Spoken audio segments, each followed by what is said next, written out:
Hey you nerds, if you've been watching my videos, you know I've caught a bug, the NECA bug, and I've been reviewing a couple of their stuff. This is the newest one I'm reviewing, the GameStop Arkham Knight Batarang Replica GameStop exclusive, which is kind of cool. GameStop has been kind of doing what Barnes & Noble is doing, picking up collectibles. You can get Funko, Kotobukiya, NECA, DC Collectibles, Marvel Select, kind of cool stuff. They call it loot.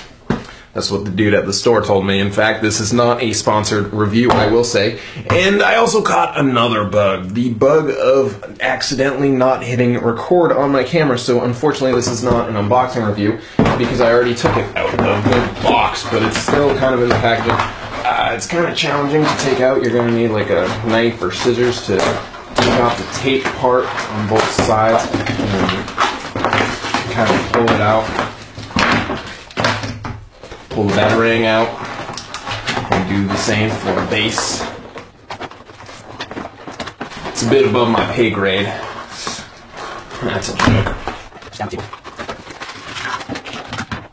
Alrighty then, as the great Ace Ventura once said. It has twisty ties, so of course my classic thing is to pause and take the twisty ties off, because no one wants to see that unless you do want to see it, and let me know in the comments. Here it is out of the case. I will say that this is far superior to the Batarang that came with the Arkham Asylum Collector's Edition. That was pretty brutal, how it couldn't even come off the little stand, and it was like kind of cheap plastic. This is plastic, you can tell it's plastic, it's not die cast. The tips aren't too sharp, but I wouldn't be going around throwing this at people. That's probably a bit dangerous, and we don't want any danger to encounter us, I'd assume. And then it comes with these little panels. To take the face off is pretty simple. You just rotate the top, and then it comes off. You rotate the bottom, and it comes off. Then you gotta open one, and be careful, there is some grease put on there. You don't want to get that on your finger, because if you do, then it's going to get all over the blade of the Batarang and make it super shiny, because the type of paint it does show off greasy hands, which unfortunately I ate pizza before this, so obviously it's going to show my grease. And then of course you want to rip off the little thing inside there holding the batteries in place, and there's the light up of the Batman logo. That's pretty sick. Put it on the Batarang. Isn't that like a Skrillex song? Batarang. Then you lock it, and there you go.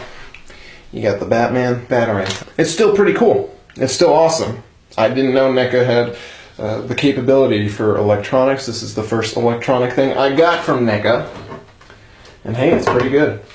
Now this is awesome. And I just noticed that it does lock in this position. There's a little button that you can press, and then it releases it. You hold it, you force it into that position, then you let it go and just, I'm Batman. I'm Batman. This is awesome. And then you can pretend like you're like Wolverine or something. My critique would be, I'd love to have a stand for this, but I don't have a stand. Does it stand on its own? Yes, it does stand on its own, so maybe I don't need a stand. What do you think? Do you think this needs a stand, or do you think this is good? This retails for $30 for this. Value-wise, I'd say that's alright. Yeah, this is a little gimmicky with the light up and stuff.